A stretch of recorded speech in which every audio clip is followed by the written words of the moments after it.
Top quality और consistent performance के लिए सिर्फ सिल्वर पंप नाम याद रखना।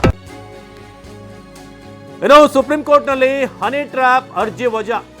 ಸುಪ್ರೀಂ ಕೋರ್ಟ್ನಲ್ಲಿ ಹನಿ ಟ್ರ್ಯಾಪ್ ಅರ್ಜಿಯನ್ನ ವಜಾಗೊಳಿಸಲಾಗಿದೆ. PIL ಅನ್ನ ಸಲ್ಲಿಸಲಾಗಿತ್ತು, ಆದರೆ ಈಗ PIL ಅನ್ನ ವಜಾಗೊಳಿಸಲಾಗಿದೆ.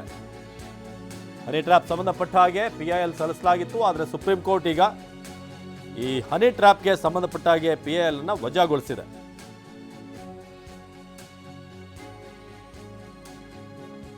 ಸದ್ಯಕ್ಕೆ ಈ ಹನಿ ಟ್ರ್ಯಾಪ್ ಸಂಬಂಧಪಟ್ಟ ಹಾಗೆ ಲಭ್ಯವಾಗ್ತಿರುವಂತಹ ಮಾಹಿತಿ ಇದು.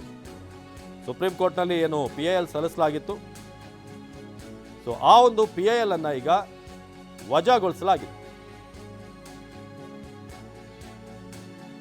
ವಿಚಾರಣೆಗೆ ಸುಪ್ರೀಂ ಕೋರ್ಟ್ ಒಪ್ಪಿಗೆಯನ್ನ ಸೂಚಿಸಿತ್ತು. ಈ ಒಂದು ಕೇಸ್ಗೆ ಸಂಬಂಧಪಟ್ಟ ಹಾಗೆ ಕರ್ನಾಟಕ ಸರ್ಕಾರದ ಹಿರಿಯ ಸಚಿವರು ಹಾಗೂ ನ್ಯಾಯಾಧೀಶರು ಸೇರಿದ ಹಾಗೆ ಹಲವು ಮಂದಿಯನ್ನ ಈ ವಿಚಾರಕ್ಕೆ ಸಂಬಂಧಪಟ್ಟ ಸಾರ್ವಜನಿಕ ಹಿತಾಸಕ್ತಿ ಅರ್ಜಿಯನ್ನು ಸುಪ್ರೀಂ ಕೋರ್ಟ್ ಪರಿಶೀಲನೆ ಮಾಡುತ್ತೆ ಅಂತ ಹೇಳಿತ್ತು. ಅದಾದ ನಂತರ ಇದೀಗ PIL ವಜಾಗೊಳಿಸಿದೆ ಸುಪ್ರೀಂ ಕೋರ್ಟ್. ಕರ್ನಾಟಕ ಸರ್ಕಾರದ ಹಿರಿಯ ಸಚಿವರು ಒಂದಷ್ಟು ನಾಯಕರುಗಳಿಗೆ ಈ ಹನಿ ಟ್ರ್ಯಾಪ್ ಅನ್ನು ಹೆಣೆಯಲಾಗಿದೆ ಅನ್ನೋ ವಿಚಾರಕ್ಕೆ ಸಂಬಂಧಪಟ್ಟ ಹಾಗೆ ಸೊ ಜಾರ್ಖಂಡ್ನ ಬಿನಯ್ ಕುಮಾರ್ ಸಿಂಗ್ ಪರವಾಗಿ ವಕೀಲ ವರುಣ್ ಕುಮಾರ್ ಸಿಂಗ್ ಅವರು ತುರ್ತು ಮನವಿಯನ್ನು ಸಲ್ಲಿಸಿದರು. ಸೊ ಅದಾದ ನಂತರ ಸುಪ್ರೀಂ ಕೋರ್ಟ್ನಲ್ಲಿ ಈ ಹನಿ ಟ್ರ್ಯಾಪ್ ಅರ್ಜಿಯನ್ನು ವಜಾಗೊಳಿಸಲಾಗಿದೆ. ಸೊ ಮಂಗಳವಾರ ಇಶ್ಯೂವನ್ನು ವಿಚಾರಣೆಗೆ ಕೈಗೆತ್ತಿಕೊಳ್ಳಲಾಗುವುದು ಅಂತ ಸುಪ್ರೀಂ ಕೋರ್ಟ್ ಏನು ನ್ಯಾಯಮೂರ್ತಿ ಸಂಜೀವ್ ಖನ್ನಾ ನೇತೃತ್ವದ ಪೀಠ ಹೇಳಿತ್ತು. ಕರ್ನಾಟಕ ವಿಧಾನಸಭೆಯಲ್ಲೇ ಈ ಬಗ್ಗೆ ಗಂಭೀರ ಆರೋಪ ಮಾಡಲಾಗಿದೆ. ರಾಜ್ಯದ ಮುಖ್ಯಮಂತ್ರಿ ಸ್ಥಾನದ ಆಕಾಂಕ್ಷಿಯೊಬ್ಬರು ಅನ್ನೋದರ ಬಗ್ಗೆ ನ್ಯಾಯಾಧೀಶರು ಸೇರಿದ ಹಾಗೆ ಹಲವರನ್ನ ಈ ಒಂದು ವಿಚಾರಕ್ಕೆ ಸಂಬಂಧಪಟ್ಟ ಹಾಗೆ ಇಲ್ಲಿ ಟ್ರ್ಯಾಪ್ ಮಾಡುವಂಥ ಪ್ರಯತ್ನ ಆಗಿದೆ. ಕರ್ನಾಟಕ ಸರ್ಕಾರದ ನಿಯಂತ್ರಣ ಅಥವಾ ಪ್ರಭಾವದಿಂದ ಮುಕ್ತವಾಗಿರುವಂಥ ಪೊಲೀಸ್ ಅಧಿಕಾರಿಗಳನ್ನು ಒಳಗೊಂಡಂಥ ವಿಶೇಷ ತನಿಖಾ ತಂಡ ಅಥವಾ CBIನಿಂದ ತನಿಖೆ ಆಗಬೇಕು ಅಂತ ಅರ್ಜಿದಾರರು ಕೋರಿದರು. ಸೊ ಇದಕ್ಕೆ ಸಂಬಂಧಪಟ್ಟ ಹಾಗೆ ಈಗ PIL ಏನಿದೆ, ಸೊ ಇದರ ಡೀಟೇಲ್ಸನ್ನು ನಾವು ನೋಡ್ತಾ ಹೋಗೋದಾದರೆ PIL ಈಗ ಸಲ್ಲಿಸಲಾಗಿತ್ತು, ಅದನ್ನು ಸುಪ್ರೀಂ ಕೋರ್ಟ್ನಲ್ಲಿ ಅರ್ಜಿ ಈಗ ಕ್ಯಾನ್ಸಲ್ ಮಾಡಲಾಗಿದೆ, ಅಂದರೆ ವಜಾಗೊಳಿಸಲಾಗಿದೆ.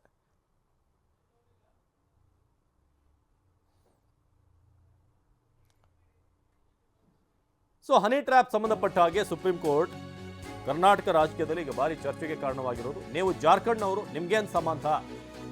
ನೀವು ಪೊಲಿಟಿಕಲ್ ನಾನ್ಸೆನ್ಸ್ಗಳನ್ನೆಲ್ಲ ನಾವು ವಿಚಾರಣೆ ಮಾಡೋ ಹಾಗಿಲ್ಲ. ಜಡ್ಜ್ಗಳು ಯಾಕೆ ಹನಿ ಟ್ರ್ಯಾಪ್ಗೆ ಒಳಗಾಗ್ತಾರೆ ಅನ್ನೋದನ್ನು ಸುಪ್ರೀಂ ಕೇಳಿದೆ. ಈಗ ಅದನ್ನು ಜಡ್ಜ್ಗಳು ನೋಡ್ಕೊಳ್ತಾರೆ, ನಿಮ್ಗೇನು ಸಂಬಂಧ ಅಂತ ಕೇಳಿದ್ದಾರೆ. ಸೊ ನೀವು ಜಾರ್ಖಂಡ್ನವರು, ನಿಮ್ಗೇನು ಸಂಬಂಧ ಅಂತ ಈಗ ಪ್ರಶ್ನೆ ಮಾಡಿರೋದು. ಸೊ ಮಾಧ್ಯಮಗಳ ವರದಿಯನ್ನು ಆಧರಿಸಿ ಧನ್ಬಾದ್ ನಿವಾಸಿ ವಿನಯ್ ಕುಮಾರ್ ಸಿಂಗ್ ಈ PIL ಅನ್ನು ಸಲ್ಲಿಕೆ ಮಾಡಿದರು.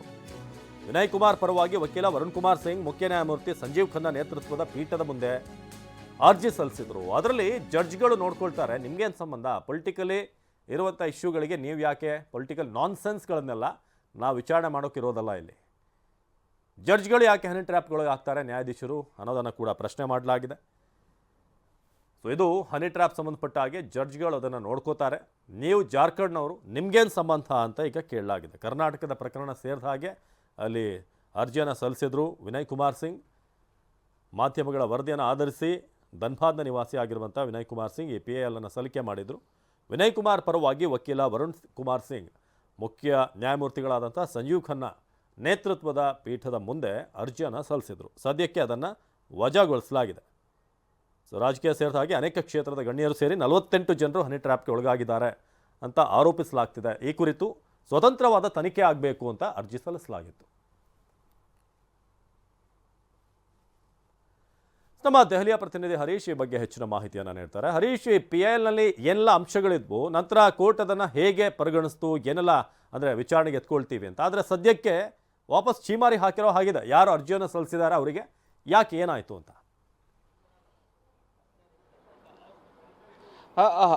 ಹೌದು ಅವಿನಾಶ್, ಕೇಳಿಸ್ತಾ ಇದೆ.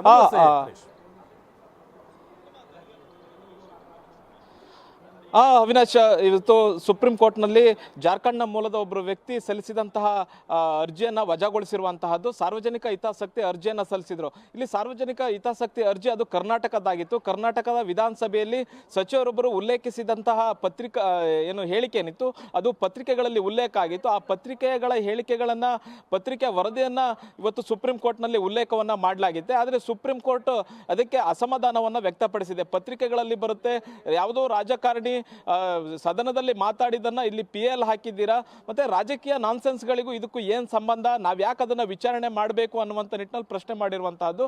ಮುಖ್ಯವಾಗಿ ನೀವು ಜಾರ್ಖಂಡ್ ಮೂಲದವರಿಗೆ ಕರ್ನಾಟಕದ ವಿಚಾರ ನಿಮಗೆ ಯಾಕೆ, ಇದಕ್ಕೆ ಸಂಬಂಧ ಏನು ಅನ್ನುವಂತಹದನ್ನ ಇವತ್ತು ಸುಪ್ರೀಂ ಕೋರ್ಟ್ ಪ್ರಶ್ನೆ ಮಾಡಿರುವಂತಹದ್ದು. ಮತ್ತೆ ಹನಿ ಟ್ರ್ಯಾಪ್ಗೆ ಒಳಗಾಗ್ತಾರೆ ಅನ್ನುವಂಥದ್ದನ್ನು ನೀವು ಹೇಳ್ತಾ ಇದ್ದೀರಿ. ಅವ್ರು ಯಾಕೆ ಹನಿ ಟ್ರ್ಯಾಪ್ಗೆ ಒಳಗಾಗಬೇಕು ಅನ್ನುವಂಥದ್ದನ್ನು ಕೂಡ ಪ್ರಶ್ನೆ ಮಾಡಿದೆ. ಅಂದ್ರೆ ಜಡ್ಜ್ಗಳ ವಿಚಾರವನ್ನು ಕೂಡ ಅಲ್ಲಿ ಅರ್ಜಿದಾರರು ಎತ್ತುತ್ತಾರೆ. ಅಂದ್ರೆ ಜಡ್ಜ್ಗಳು ಕೂಡ ಹನಿ ಟ್ರ್ಯಾಪ್ಗೆ ಒಳಗಾಗಿದ್ದಾರೆ ಅನ್ನುವಂಥದ್ದನ್ನ ಸಚಿವರು ಸದನದಲ್ಲಿ ಹೇಳಿದ್ದಾರೆ. ಹಾಗಾಗಿ ಈ ಒಂದು PIL ಅನ್ನ ಸಲ್ಲಿಸಿದ್ದೇನೆ ಅನ್ನುವಂಥದ್ದನ್ನ ಹೇಳ್ತಾ ಇದ್ದಾರೆ. ಅದಕ್ಕೆ ನ್ಯಾಯಾಧೀಶರು ಹೇಳ್ತಾರೆ, ಹಾಗಾದ್ರೆ ಜಡ್ಜ್ಗಳು ಯಾಕೆ ಹನಿ ಟ್ರ್ಯಾಪ್ಗೆ ಒಳಗಾಗಬೇಕು, ಅದನ್ನ ಜಡ್ಜ್ಗಳು ನೋಡ್ಕೊಳ್ತಾರೆ ಬಿಡಿ, ನಿಮಗೇನು ಸಂಬಂಧ ಅನ್ನುವಂಥದ್ದನ್ನು ಕೂಡ ಪ್ರಶ್ನೆ ಮಾಡಿದ್ದಾರೆ. ಮತ್ತೆ ಈ PIL ಏನು ಸಲ್ಲಿಸಿದ್ರು, ಈ ಅರ್ಜಿಯನ್ನ ವಜಾಗೊಳಿಸಿರುವಂತಹದ್ದು. ಮುಖ್ಯವಾಗಿ ಕಳೆದ ಎರಡು ದಿವಸಗಳ ಹಿಂದೆ ಅರ್ಜಿಯನ್ನ ಸಲ್ಲಿಸಲಾಗಿತ್ತು ಸುಪ್ರೀಂ ಕೋರ್ಟ್ಗೆ. ಅಂದ್ರೆ ರಾಜಣ್ಣ ಅವರು ಸದನದಲ್ಲಿ ಪ್ರಸ್ತಾಪ ಮಾಡಿದಂತಹ ವಿಚಾರ ಏನಿತ್ತು ಅಂದ್ರೆ ಹನಿ ಟ್ರ್ಯಾಪ್ ಆಗ್ತಾ ಇದೆ, ರಾಜಕೀಯ ವ್ಯಕ್ತಿಗಳು, ರಾಜಕಾರಣಿಗಳು ಜೊತೆಗೆ ನ್ಯಾಯಾಧೀಶರು, ಅಧಿಕಾರಿಗಳನ್ನ ಟಾರ್ಗೆಟ್ ಮಾಡಿ ಹನಿ ಟ್ರ್ಯಾಪ್ ಮಾಡಲಾಗ್ತಿದೆ. ಒಂದು 48 ಈ ತರದ ಹನಿ ಟ್ರ್ಯಾಪ್ ಪ್ರಕರಣಗಳಿಗಾಗಲೇ ಆಗಿವೆ ಅನ್ನುವಂಥದ್ದನ್ನು ಅವ್ರು ಹೇಳಿದ್ರು. ಇದೇ ವಿಚಾರವನ್ನು ಇಟ್ಕೊಂಡು, ಇದು ಪತ್ರಿಕೆಗಳಲ್ಲಿ ಏನು ವರದಿ ಆಗಿತ್ತು, ಈ ಅಂಶವನ್ನು ಇಟ್ಕೊಂಡು ಸುಪ್ರೀಂ ಕೋರ್ಟ್ಗೆ ಸಾರ್ವಜನಿಕ ಹಿತಾಸಕ್ತಿಯ ಅರ್ಜಿಯನ್ನ ಸಲ್ಲಿಸಲಾಗಿತ್ತು. ಸಂಜೀವ್ ಖನ್ನಾ ಅವರು ಇದನ್ನ ಬೇರೆ ಬೆಂಚ್ಗೆ ವರ್ಗಾವಣೆ ಮಾಡಿದ್ರು. ಇವತ್ತು ಬೆಂಚ್ನಲ್ಲಿ ವಿಚಾರಣೆ ನಡೆದಂತಹ ಸಂದರ್ಭದಲ್ಲಿ, ತ್ರಿಸದಸ್ಯ ಪೀಠದಲ್ಲಿ ಇವತ್ತು ವಿಚಾರಣೆ ನಡೀತು. ವಿಚಾರಣೆಯ ಸಂದರ್ಭದಲ್ಲಿ ಈ ರೀತಿಯಾದಂತಹ ಅಸಮಾಧಾನವನ್ನು ಕೋರ್ಟ್ ವ್ಯಕ್ತಪಡಿಸಿದೆ. ಮುಖ್ಯವಾಗಿ ಮೊದಲನೇದಾಗಿ ಕೇಳಿರುವಂತಹದ್ದು, ಇದು ಕರ್ನಾಟಕದಲ್ಲಿ ಆಗಿರ್ತಕ್ಕಂತಹ ವಿಚಾರ, ಕರ್ನಾಟಕ ವಿಧಾನಸಭೆಯಲ್ಲಿ ಆಗಿರ್ತಕ್ಕಂತಹ ವಿಚಾರ, ಮತ್ತೆ ಇದೊಂದು ಪೊಲಿಟಿಕಲ್ ಹೇಳಿಕೆ. ಇದು ಪೊಲಿಟಿಕಲ್ ಹೇಳಿಕೆ, ಮತ್ತೆಲ್ಲೂ ಕಂಪ್ಲೇಂಟ್ ಕೂಡ ಆಗಿಲ್ಲ. ನೀವು ಜಾರ್ಖಂಡ್ನವರು ಕರ್ನಾಟಕದ ವಿಚಾರವನ್ನ ಈ ಸುಪ್ರೀಂ ಕೋರ್ಟ್ಗೆ ಯಾಕೆ ತಂದ್ರಿ ಮತ್ತೆ ಅನ್ನುವಂಥದ್ದು ಪ್ರಶ್ನೆ ಮಾಡಿದ್ದಾರೆ. ಇನ್ನೊಂದು ಮುಖ್ಯವಾಗಿ ಹೇಳಿರ್ತಕ್ಕಂಥದ್ದು, ಹನಿ ಟ್ರ್ಯಾಪ್ ಆಗ್ತಾ ಇದ್ದಾರೆ ಅನ್ನುವಂಥದ್ದು ಹೇಳ್ತೀರಿ. ಜಡ್ಜ್ಗಳು ಯಾಕೆ ಹನಿ ಟ್ರ್ಯಾಪ್ ಆಗಬೇಕು ಅನ್ನುವಂಥದ್ದು, ಅಂದ್ರೆ ಅದನ್ನ ಜಡ್ಜ್ಗಳು ನೋಡ್ಕೊಳ್ತಾರೆ ಬಿಡಿ, ಹನಿ ಟ್ರ್ಯಾಪ್ಗೆ ಒಳಗಾದವ್ರು ನೋಡ್ಕೊಳ್ತಾರೆ ಬಿಡಿ, ಇದನ್ನ ನೀವ್ಯಾಕೆ ಇಲ್ಲಿ ಬಂದು ಸುಪ್ರೀಂ ಕೋರ್ಟ್ಗೆ ಪೊಲಿಟಿಕಲ್ ನಾನ್ಸೆನ್ಸ್ ಮಾತುಗಳನ್ನೆಲ್ಲ ತಂದು ಇಲ್ಲಿ ಸುಪ್ರೀಂ ಕೋರ್ಟ್ಗೆ ಯಾಕೆ ಹೇಳ್ತಾ ಇದ್ದೀರಾ? ಸುಪ್ರೀಂ ಕೋರ್ಟ್ನಲ್ಲಿ ನಮಗೆ ಬೇರೆ ಕೆಲಸಗಳಿವೆ, ಸಾಕಷ್ಟು ಕೇಸ್ಗಳಿವೆ, ನಾವು ಆ ವಿಚಾರವನ್ನು ನಾವು ಪ್ರಕರಣಗಳನ್ನು ಇತ್ಯರ್ಥಗೊಳಿಸಬೇಕಾಗಿದೆ. ನಿಮ್ಮ ಈ ಪೊಲಿಟಿಕಲ್ ನಾನ್ಸೆನ್ಸ್ಗಳನ್ನೆಲ್ಲ ಇಲ್ಲಿ ವಿಚಾರಣೆ ಮಾಡಲಿಕ್ಕೆ ನಾವಿಲ್ಲ ಅನ್ನುವಂಥದ್ದನ್ನು ಕೂಡ ಇವತ್ತು ಸುಪ್ರೀಂ ಕೋರ್ಟ್ ಹೇಳಿದೆ. ಮತ್ತೆ PIL ಅನ್ನ ವಜಾಗೊಳಿಸಿರುವಂತಹದ್ದು. ಅವಿನಾಶ್, ಇನ್ನು ಈ ಹನಿ ಟ್ರ್ಯಾಪ್ ವಿಚಾರವಾಗಿ ನಾವು ಮಾತನಾಡೋದಾದ್ರೆ, ಒಂದ್ ಕಡೆ ರಾಜ್ಯದಲ್ಲಿ ಸಂಚಲನ ಮೂಡಿಸ್ತಾ ಇದೆ, ಮತ್ತೊಂದು ಕಡೆ ಕೇಂದ್ರ ಸಚಿವ ಕುಮಾರಸ್ವಾಮಿ, ಸತೀಶ್ ಜಾರಕಿಹೊಳಿ ಅವರು ಡಿನ್ನರಲ್ಲಿ ಸೇರ್ತಾರಂತಂದ್ರೆ, ಇಬ್ರು ಇಂಥ ನಾಯಕರು ಜೊತೆಯಾಗಿ ಒಂದು ರಾತ್ರಿಯಲ್ಲಿ ಏನು ಡಿನ್ನರ್ ಸೇರುತ್ತೆ, ಅಲ್ಲಿ ಏನೋ ಒಂದು ಚರ್ಚೆ ಆಗಿರುತ್ತೆ ಅನ್ನೋ ಒಂದು ವಿಚಾರ. ಸೊ ಏನಿದು ಸದ್ಯಕ್ಕೇನು ಅಪ್ಡೇಟ್ ಇದೆ ಅಂತ? ಹೌದು ಅವಿನಾಶ್, ಈಗ ರಾಜ್ಯದಲ್ಲಿ ಹನಿ ಟ್ರ್ಯಾಪ್ ವಿಚಾರ ಚರ್ಚೆ ನಡೀತಾ ಇದೆ. ಎಲ್ಲ ಪಕ್ಷದಲ್ಲೂ ಕೂಡ ಇದೇ ಚರ್ಚೆ ನಡೀತಾ ಇರುವಂತಹದ್ದು. ಮುಖ್ಯವಾಗಿ ಸತೀಶ್ ಜಾರಕಿಹೊಳಿ ಅವರು 3 ದಿವಸಗಳ ಹಿಂದೆ ದೆಹಲಿಗೆ ಬರ್ತಾರೆ. ದೆಹಲಿಗೆ ಬಂದು ಮೊದಲನೇ ದಿವಸ ಸಂಪೂರ್ಣವಾಗಿ ಕಾಂಗ್ರೆಸ್ ಹೈಕಮಾಂಡ್ ನಾಯಕರುಗಳನ್ನ ಭೇಟಿ ಆಗ್ತಾರೆ. ನಿನ್ನೆ ನಿತಿನ್ ಗಡ್ಕರಿ ಅವ್ರನ್ನ ಭೇಟಿ ಆಗ್ತಾರೆ. ಇವತ್ತು ಬೆಳಗ್ಗೆ ಸೋಮಣ್ಣ ಅವ್ರನ್ನು ಕೂಡ ಭೇಟಿ ಆಗ್ತಾರೆ. ಇದರ ಮಧ್ಯದಲ್ಲಿ ನಿನ್ನೆ ರಾತ್ರಿ ಡಿನ್ನರ್ ಮೀಟಿಂಗ್ ಅನ್ನ HDK ಅವರ ಜೊತೆ ಮಾಡಿದ್ದಾರೆ. ಮುಖ್ಯವಾಗಿ HD ಕುಮಾರಸ್ವಾಮಿ ಅವರೇ ಸತೀಶ್ ಜಾರಕಿಹೊಳಿ ಅವರಿಗೆ ಆಹ್ವಾನವನ್ನ ಕೊಡ್ತಾರೆ, ಬನ್ನಿ ನಮ್ಮ ಗೆಸ್ಟ್ ಹೌಸ್ಗೆ ಅನ್ನುವಂಥದ್ದು. ಇನ್ನು ಕುಮಾರಸ್ವಾಮಿ ಅವರಿಗೆ ಇನ್ನೂ ಅಧಿಕೃತವಾದಂಥ ನಿವಾಸ ಅಲರ್ಟ್ ಆಗಿದ್ರು ಕೂಡ ಅದಿನ್ನೂ ರೆಡಿ ಆಗಿಲ್ಲ. ಹಾಗೆ ಕುಮಾರಸ್ವಾಮಿ ಅವರು ಗೆಸ್ಟ್ ಹೌಸ್ನಲ್ಲಿ ಉಳ್ಕೊಂಡಿದ್ದಾರೆ, ಅಂದರೆ ಈ ಸಚಿವಾಲಯದ ಗೆಸ್ಟ್ ಹೌಸ್ನಲ್ಲಿ. ಆ ಗೆಸ್ಟ್ ಹೌಸ್ಗೆ ಸತೀಶ್ ಜಾರಕಿಹೊಳಿ ಅವರನ್ನ ಕರೆಸ್ತಾರೆ. ಅಲ್ಲಿ ಡಿನ್ನರ್ ಮೀಟಿಂಗ್ ಅನ್ನ ಮಾಡ್ತಾರೆ. ಡಿನ್ನರ್ ನೆಪದಲ್ಲಿ ಒಂದಷ್ಟು ಮೀಟಿಂಗ್ ಅನ್ನ ಮಾಡ್ತಾರೆ. ಸಹಜವಾಗಿ ರಾಜ್ಯದ ಸಚಿವರು, ಕೇಂದ್ರದ ಸಚಿವರು ಸೇರಬಾರ್ದು ಅನ್ನುವಂತಹದ್ದಲ್ಲ, ಮತ್ತೆ ಅದು ಹೆಚ್ಚು ಸುದ್ದಿನೂ ಆಗ್ತಾ ಇರಲಿಲ್ಲ. ಆದರೆ ಯಾರು ಸೇರಿದ್ದಾರೆ ಅನ್ನುವಂತಹದ್ದು ಮುಖ್ಯ, ಯಾವ ಸಂದರ್ಭದಲ್ಲಿ ಸೇರಿದ್ದಾರೆ ಅನ್ನುವಂತಹದ್ದು ಮುಖ್ಯ. ಹನಿ ಟ್ರ್ಯಾಪ್ ವಿಚಾರವಾಗಿ ಕಾಂಗ್ರೆಸ್ನ ಒಬ್ಬ ನಾಯಕರನ್ನ ಈಗ ಟಾರ್ಗೆಟ್ ಮಾಡಲಾಗ್ತಿದೆ. ಮತ್ತೆ ಈ ಹನಿ ಟ್ರ್ಯಾಪ್ಗೆ ಆ ನಾಯಕರೇ ಕಾರಣ ಅನ್ನುವಂತಹ ನಿಟ್ಟಿನಲ್ಲಿ ಕೂಡ ಚರ್ಚೆ ಆಗ್ತಿದೆ. ಆ ನಾಯಕರೇ HD ಕುಮಾರಸ್ವಾಮಿ ಅವರಿಗೂ ಕೂಡ ಒಂದು ವಿರೋಧಿ ಆಗಿರುವಂತಹದ್ದು. ಹೀಗಾಗಿ ಸತೀಶ್ ಜಾರಕಿಹೊಳಿ ಅವರು ಮತ್ತೆ ಕುಮಾರಸ್ವಾಮಿ ಅವರು ಒಟ್ಟಿಗೆ ಸೇರಿ ಈ ವಿಚಾರವನ್ನೇ ಏನಾದರೂ ಚರ್ಚೆ ಮಾಡಿದ್ರ ಅನ್ನುವಂಥದ್ದು, ಆ ನಾಯಕನ ವಿರುದ್ಧ ಏನಾದರೂ ರಣತಂತ್ರ ಹೆಣಿತಾ ಇದ್ದಾರಾ ಅನ್ನುವಂತಹದ್ದು ಈಗ ಚರ್ಚೆಯಲ್ಲಿ ಇರುವಂತಹದ್ದು. ಇಲ್ಲ ಕಚೇರಿಗೆ ಹೋಗಿ ಭೇಟಿಯಾಗಿ ಯಾವುದಾದ್ರೂ ಯೋಜನೆ ಬಗ್ಗೆ ಚರ್ಚೆ ಮಾಡಿದ್ರೆ ಅದು ಒಂಥರ.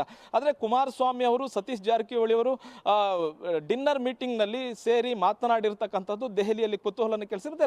ರಾಜಕೀಯದಲ್ಲೂ ಕೂಡ ಹಲವಾರು ಪ್ರಶ್ನೆಗಳನ್ನ ಈಗ ಎತ್ತಿರ್ತಕ್ಕಂಥದ್ದು. ಅವಿನಾಶ್, ಧನ್ಯವಾದ ಹರೀಶ್.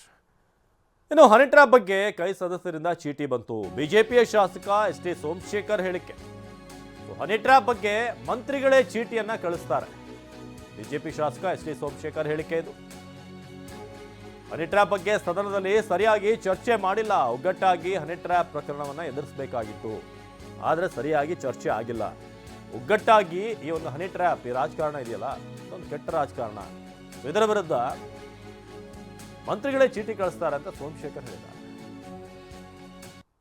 ಹನಿ ಟ್ರ್ಯಾಪ್ದು ಆಡಳಿತ ಪಕ್ಷದ ಮಂತ್ರಿಗಳೇ ಒಂದು ಸ್ಟಿಪ್ನ ಕಳಿಸ್ತಾರೆ ಮಾತನಾಡುವಾಗ. ಬಿಜೆಪಿಯ ಧುರೀಣರು ಮಾತನಾಡುವಾಗ ಅದ್ರ ಬಗ್ಗೆ ಸಾಕಷ್ಟು ಚರ್ಚೆನೂ ಕೂಡ ಮಾಡಲಿಲ್ಲ. ಅದ್ರ ಬಗ್ಗೆ ಏನೆಂದು ಕ್ರಮ ತೆಗೆದುಕೊಂಡಿಲ್ಲ.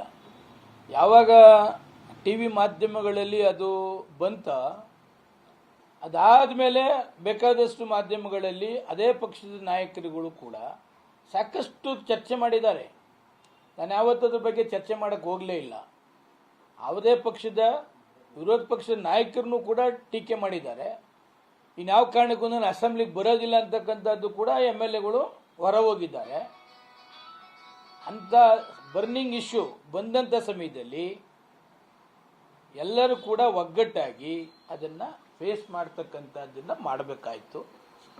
ಅಂದಾದ ಆಡಳಿತ ಪಕ್ಷದವರೇ ಇವರಿಗೆ ಕೊಟ್ಟಾದ ಮೇಲೂ ಕೂಡ ಮಾಧ್ಯಮದಲ್ಲಿ ಸೀರಿಯಸ್ ಆಗಿ ತಗೊಳ್ತಾ ಇಲ್ಲ ಅಂತ ಹೇಳಿದ ಮೇಲೆ ಅನೇಕ ನಾಯಕರುಗಳು ನಾವು ಅಸೆಂಬ್ಲಿಗೆ ಬರೋದಿಲ್ಲ ಇನ್ಮೇಲೆ ಅಂತಕ್ಕಂಥದ್ದು ಹೋದ್ಮೇಲೆ ಅವರು ಸೀರಿಯಸ್ ಆಗಿ ತಗೊಂಡಿದ್ದಾರೆ. ಇಷ್ಟೇ. ಹನಿ ಟ್ರ್ಯಾಪ್ದು ಆಡಳಿತ ಪಕ್ಷದ ಮಂತ್ರಿಗಳೇ ಒಂದು ಸ್ಟಿಪ್ನ ಕಳಿಸ್ತಾರೆ ಮಾತನಾಡುವಾಗ. ಬಿಜೆಪಿಯ ಧುರೀಣರು ಮಾತನಾಡುವಾಗ ಅದ್ರ ಬಗ್ಗೆ ಸಾಕಷ್ಟು ಚರ್ಚೆನೂ ಕೂಡ ಮಾಡಲಿಲ್ಲ. ಇದು ಸೋಮಶೇಖರ್ ಅವರ ಮಾತಾದ್ರೆ. ಇನ್ನು ಹೋಮ್ ಮಿನಿಸ್ಟರ್ಗೆ ರಾಜಣ್ಣ ಮನವಿ ಕೊಟ್ಟಿದ್ದಾರೆ. ಉನ್ನತ ಮಟ್ಟದ ತನಿಖೆ ಆಗಬೇಕು ಅಂತ ಹೇಳಿದ್ದಾರೆ ಅಂತ ಪ್ರಿಯಾಂಕ್ ಖರ್ಗೆ ಈಗ ರಿಯಾಕ್ಟ್ ಮಾಡಿದ್ದಾರೆ. ಇದಕ್ಕೆ ಸರ್ಕಾರ ಕೂಡ ಸಿದ್ಧವಿದೆ. ಹೈಕಮಾಂಡ್ ಯಾಕೆ ಎಂಟ್ರಿ ಆಗುತ್ತೆ? ಎಸಿಸಿ ಅಧ್ಯಕ್ಷರಿಗೆ ಮಾಡೋಕೇನು ಕೆಲಸ ಇಲ್ವಾ? ಖರ್ಗೆ ಹಾಗೂ ಸಿಎಂ ಅನೇಕ ಚರ್ಚೆ ಮಾಡಿದ್ದಾರೆ. ಮಲ್ಲಿಕಾರ್ಜುನ್ ಖರ್ಗೆ ಯಾವುದೇ ವರದಿ ಕೂಡ ಕೊಡಿ ಅಂತ ಕೇಳಿಲ್ಲ. ಅವ್ರು ಹೇಳ್ತಾ ಇದ್ದಾರೆ ಅಟೆಂಪ್ಟ್ ಆಗಿದೆ ಅಂತ. ಅವ್ರು ಡೀಟೇಲ್ಸ್ ಕೇಳಿದ್ದಾರೆ. ಇವ್ರು ಮನವಿಯನ್ನು ಕೊಟ್ಟಿದ್ದಾರೆ. ಅದೇನಿದೆ FIR ಮಾಡಿಸಿದ್ರೆ then we will be empowered ಅಲ್ಲ. ಈಗ ಒಂದು ತನಿಖಾ ಸಂಸ್ಥೆ ಬಂದು ನಿಮಗೆ ಪ್ರಶ್ನೆ ಮಾಡಬೇಕಂದ್ರೆ ಯಾವ ಆಧಾರದ ಮೇಲೆ ಮಾಡ್ತಾರೆ? ಯಾರ್ದೋ ಮನವಿ ಕೊಟ್ಟಿರೋ ಆಧಾರದ ಮೇಲೆ ಮಾಡಬೇಕಾ, ಏನು ಕಂಪ್ಲೇಂಟ್ ಆಧಾರದ ಮೇಲೆ ಮಾಡಬೇಕಾ? ಸೊ ಅದರಿಂದ ಇವೆಲ್ಲನೂ ನೀವು ಹೇಳ್ದಂಗೆ ಸದನದಲ್ಲೇ ಚರ್ಚೆ ಆಗಿರೋದ್ರಿಂದ ಯಾರ್ಯಾರು ಮಾತನಾಡಿದ್ದಾರೆ ಅವ್ರು ಕೊಡಲಿ. ಈಗ ಯತ್ನಾಳ್ ಅವ್ರಿಗೆ ಗೊತ್ತಿದ್ರೆ ಯತ್ನಾಳ್ ಅವ್ರು ಕೊಡಲಿ, ಬೇರೆಯವ್ರಿಗೆ ಗೊತ್ತಿದ್ರೆ ಬೇರೆಯವ್ರಿಗೆ ಕೊಡಲಿ. ಈಗ ಸದನದಲ್ಲಿ ಪ್ರಸ್ತಾಪ ಅವ್ರು ಮಾಡಿದ್ದಾರೆ. ಮಾನ್ಯ ಗೃಹ ಸಚಿವರು ಹೇಳಿದ್ದಾರೆ ಅವ್ರು ಕೊಟ್ಟರೆ ನಾವು ತನಿಖೆ ಮಾಡ್ತೀವಿ ಅಂತ. ಕೊಡಲಿ. ಆಮೇಲೆ ಅವರೇನು ಗುರುವಾರ ತನಕ ಟೈಮ್ ಕೇಳಿದ್ದಾರೆ ಅಂತ ಮಾಧ್ಯಮದಲ್ಲಿ ನೋಡಿದ್ದೇನೆ. ನೋಡೋಣ.